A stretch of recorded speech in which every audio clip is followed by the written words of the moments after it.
төсвийн орлогын 3/1-ийг уулархаан салбар бүрдүүлж байгаа. Дийлэнх нь амнаатын орлогоос бүрдэж байгаа. За өнөөдөр 6 их 80 гэдэг энэ тоотой харьцуулахад бол бид сүүлийн жилүүдэд төсвөрөө дамжуулаад хэдэн 10 их 80-ыг болоргоогоос аваад хэрэгэлсэн. Өнөөдөр иргэд бол хэрэгэлсээр байгаа.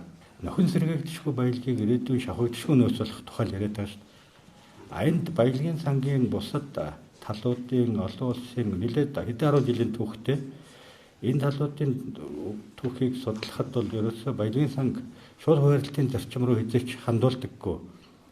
Нөхөн сэргээгдэшгүй баялаг болгоно гэдэг нь өнөөдрийн ашиглаж байгаагаа бид нэр зөв ашиглах, ирээдүйд аль болох ихийг үлдээх тухай асуудал.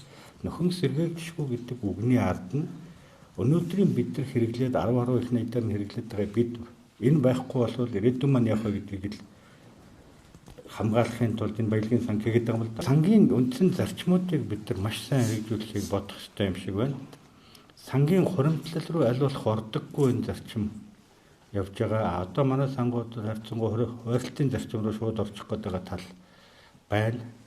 Тийм учраас сангийн хуримтлал руу ордоггүй хөрөнгөний удирдлагаас бий болсон өгөөжөө төсвөрөө ашигладаг юм хатуу дүрмүүд дээр бид нар явах ёстой. Одоо байгаа энэ сангаа яаж сайжруулах асуудал нь бидний нэгдүгээр асуудал юм болов гэж харж байгаа юм. Саяны хоёр өнцгөөс харахад сан төсөв рүү ч явчих магадaltaй. За валютын нөөц нь тооцож байгаа юм бол хөрөх чадвар шаарддаг байгаа юм бол валютын нөөц рүү татагчих юм боломжтой. Хоёр урсгалаар сан руу халах юм боломж бол байгаад байна. Энэ бол хувьдаа баялагын сангийн тухай хуулийг энэ бол эхлэл гэж хардаг.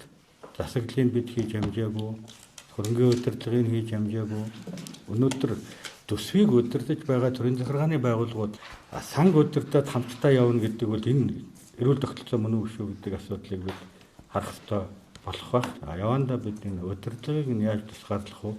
Дээрээс нь хатуу дүрмээр төсөв болон бусад зорилгоор яаж авахгүй байх вэ гэдэг асуудал руу нэгдүгээр төвлөрмөр альва орнуудын санг тодорхойлсон тодорхойлт нь бол дандаа ирээдүйд рүү хандсан эдийн засгийг докторжуулах, төсвийг докторжуулах, ирээдүйд хамгийн гол нь нөхөн сэргээгдэшгүй баялаг нь тодорхой хэмжээгээр орлого нь хязгаарлагдах дуусгар болгоход энэ улс орн ирээдүйн иргэд маань яаж амьдрах вэ гэдэг тэр баталгааг хангахад чиглэсэн байдаг гэдгийг онцолж хараасай гэж хүсэх байна.